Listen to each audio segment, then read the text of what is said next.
Ladies and gentlemen, thank you for listening. Thank you for downloading. And thank you for subscribing to the latest edition of the 12 Kyle podcast. I am your boy, 12 Kyle. I want to thank you all for tuning in as you do each and every week. Shout out to those of you who are watching on YouTube. Check this out. This is a bonus episode. We haven't done one of these in a while, but I felt the need to give you a bonus episode because I gotta salute to the champs. Gotta salute to the champs at the time of this recording. The New York Knicks are the NBA champions. Shout out to the Knicks Nation. I would be the first to say that I'm surprised. Well, not really surprised, but let me just, I guess, go back a little bit before I move forward. I hate the Knicks. And it seems like for as long as I can remember, I hate the Knicks. And it's never been anything personal. I just hated the Knicks. I mean, like I grew up a Jordan fan, Bulls fan, of those Chicago teams, and their arch nemesis was the Knicks. So I just grew to hate the Knicks. And so I spent a better part of my, young adulthood and teenage, well, maybe not teenage, but college years, rooting against the Knicks. And then the Knicks got sorry for a long time. And when they were bad, I mean, I really couldn't really hate because they were just trash.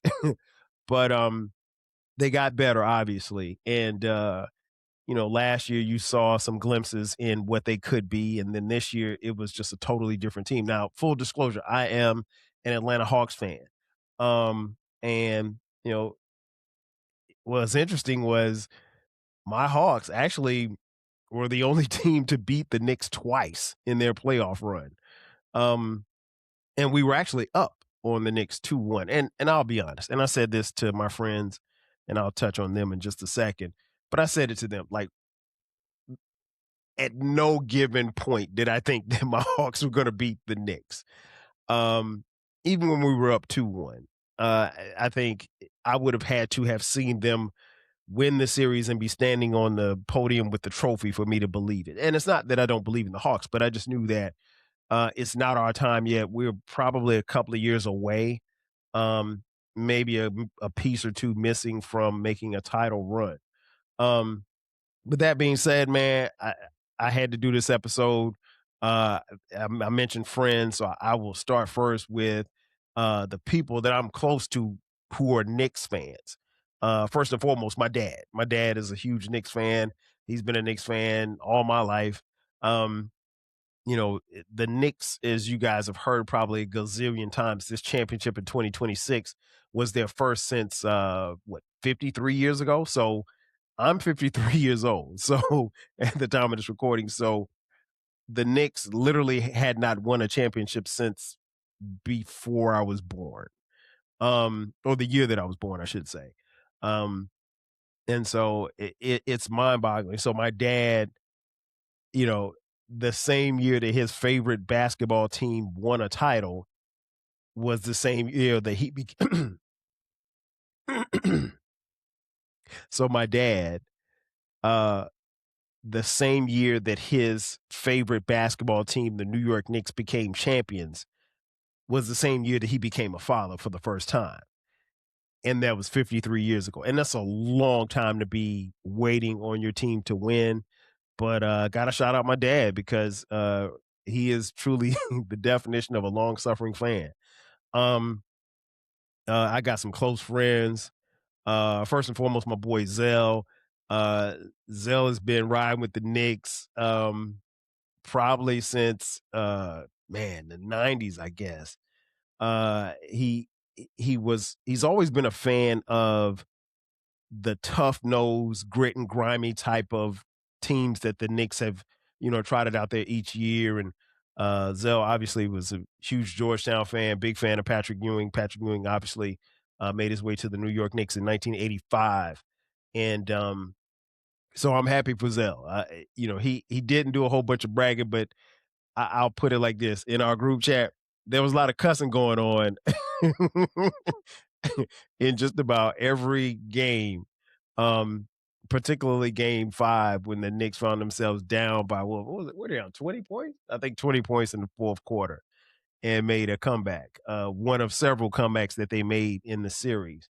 Um, so yeah, shout out to Zell. I got to shout out two of my other best friends, my boy Juan Cruz and my boy Mo. First up with Juan Cruz. Juan Cruz, diehard Knicks fan. Juan and I met in college at South Carolina State University. Juan is, New York through and through. Raised in the Bronx, Puerto Rican cat, lives and dies by the Knicks.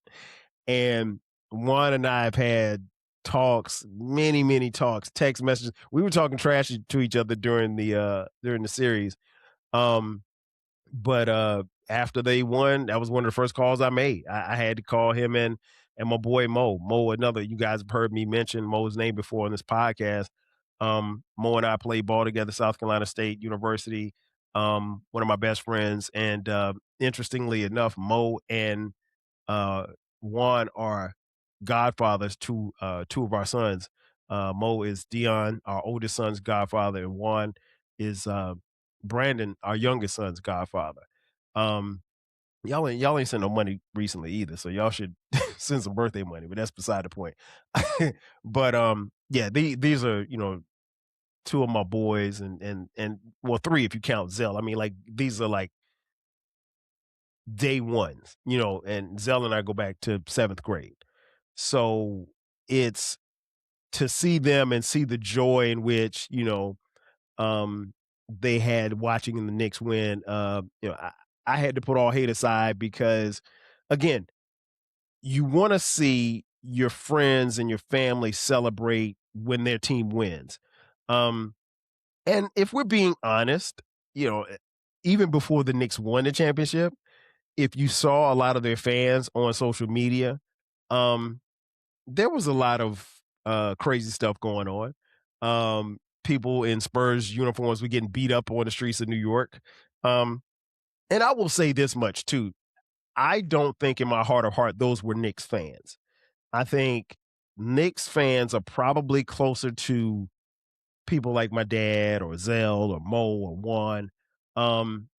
They're not like that.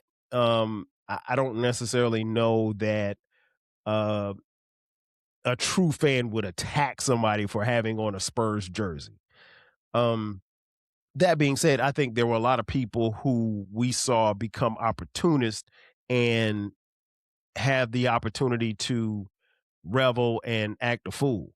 But that being said, man, I gotta salute them off the top because they are, the definition of fans I've known probably, like I said, for the better part of my life. My dad, all my life. And just as a friend, I all I can do is salute the champs. I can't talk trash anymore. I can't, send out the gone fishing memes anymore. They're champions. I don't know, when they'll win another. They have a really, really great team. They could win next year, to be honest. But even if they don't, you can't take this title away from them. And there's no asterisk or, well, what if or anything like that. The Spurs didn't play well, but beside the fact that they didn't play well, more than anything else, the Knicks played like champions. They played like champions in each and every series, and they got better, and they got better, and they got better. Now, I have no explanation as to why the Knicks got off to such slow starts, but the true definition of a champion is somebody that doesn't quit. And we saw the Knicks get down in this series against the Spurs in the NBA Finals, and they never wilted. They never, folded. They always kept pushing and fighting. And like I said, just as a fan of basketball, I have a lot of respect for that because it's saying something if you're down 20 points in the fourth quarter. Most teams, you're going to throw in the towel. You say, okay, well, let's get ready for the next one. The Knicks were in game 5, down 20 points, and they could have easily said, okay, well, let's get ready for game 6. We're going back to New York. Let's go ahead and pack it in. But those guys never quit. Shout out to Jalen Brunson, man. I marvel at Jalen Brunson for a couple of reasons. One, he's an undersized guy. I can't call him short because he's taller than me. But at 6'1", 6'2", he's not a big guy. He's got a sturdy body, if you will. Pause. But he's a great shot maker, and he's a great difficult shot maker. And that's one of the things that's very impressive because a lot of times some of the shots, if you look at the angles on TV in which his body is contorted, he still makes the shots and he makes smart plays. Doesn't have a lot of turnovers. And I haven't really seen Jalen Brunson get very emotional on the court as far as like losing his cool. Probably, and there were probably a couple of times when he had every right to. Of course, we all saw the replay where Victor Wembanyama shoved him to the earth and didn't get a technical foul called on him for that. And if we're being honest, again, shout out to the Spurs. The Spurs, they did great to get there. I think there's a level of anticipation of like, okay, well, the Spurs have to struggle. This is going to be their struggle, and they'll get back. I don't think that you can just chalk it up and say a team is going to get back to the finals. Nothing is a given in today's NBA. It's it's literally a year in, year out basis. And you always think you're going to get back until your star player tears his ACL or gets caught for dogfighting or something like that, or goes to jail for selling kilos of cocaine, or gets accused of fixing basketball games. Any and everything probably can and will happen. So while on paper the Spurs look like they could probably be back in the finals next year or the subsequent years. But the game isn't played on paper. It's played inside of TV screens. Shout out to Kenny Mayne. But yeah, it's the thing that's impressive to me was that the Knicks never folded. They never quit. They just kept playing. And I think when you have that type of leadership in guys like Jalen Brunson, I think it filters throughout your team. And when guys stay level headed and stay cool, uh, you can see the process happening. And I watched all the games with my sons, and I was telling them, I was like, this game isn't over. I've seen enough basketball to know, yeah, if you're up by 20 points in the fourth quarter in 1992, yeah, you're probably going to win. But in 2026, no, not with the advent of the 3-point shot. Also, the Spurs would doing a lot of dumb stuff. I mean, like I could do a whole another episode on how bad the Spurs played. But more than anything else, the Knicks played great basketball. And as a fan of the game, I'm just a fan of basketball, period. Outside of me being a fan of the Hawks, I love watching basketball. The Knicks played very, very well as far as the game of basketball. Defensively, they were what coaches say were on a string. Like they were in where they were supposed to be to get the stops, to get steals, to force turnovers, to force bad shots. And they just kept plugging away. They just kept plugging away. So I got to give all the credit to the Knicks. Shout out to Mike Brown. um, Mike Brown, outside of Mike Brown leading the chant of who let the dogs out, Mike Brown was impeccable. I mean, like he ran circles around the Spurs head coach, Mitch Johnson, who is a young guy, young brother, two brothers going at it. I don't think that got talked about enough, two black head coaches in the finals. But he ran circles around him. Mike Brown had a counter for everything that the Spurs tried to do. And, he and his staff did a brilliant job, particularly on the defensive end. So yeah, it doesn't get talked about enough, but Mike Brown, kudos to you, brother. You did your thing. Again, so I gotta shout out the Knicks again. Gotta shout out my dad, Zell, Mo, Juan Cruz. I can't forget about my girl Krishna, Shelly Shell, huge Knicks fans. And one Knicks fan that I know he watched all of this from heaven. My man Jeff Gambles. If you saw the episode that I did with Krishna, what was it, earlier this year, I think. on the Rap Soul podcast. We dedicated the episode to Jeff. Shout out to the homie Jeff Gambles, who passed away earlier this calendar year.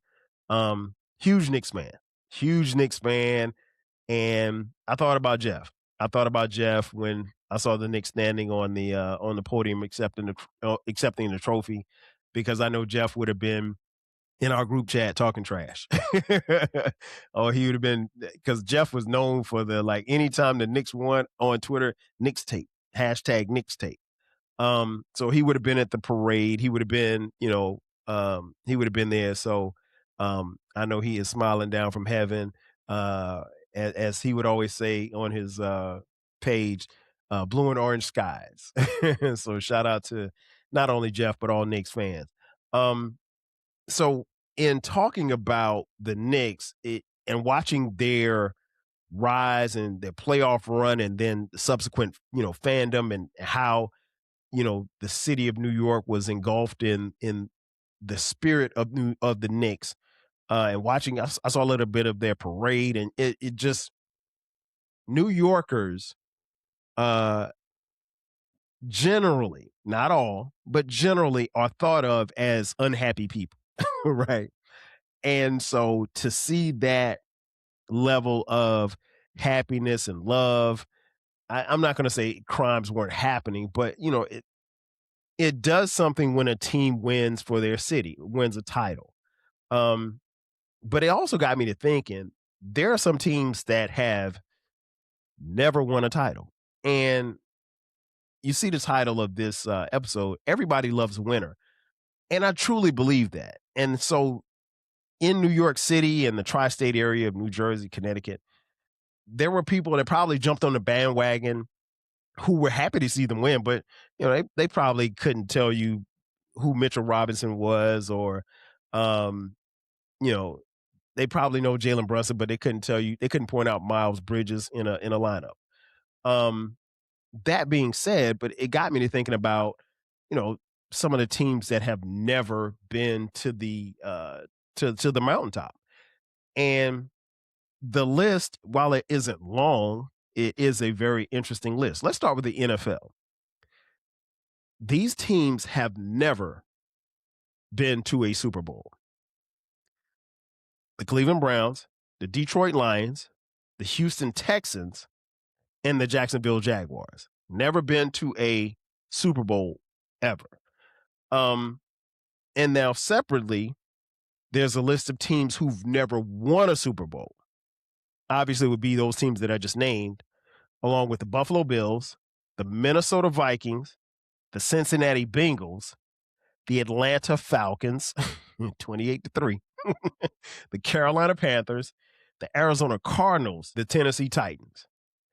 And so that's it. Like, those teams have never won a Super Bowl.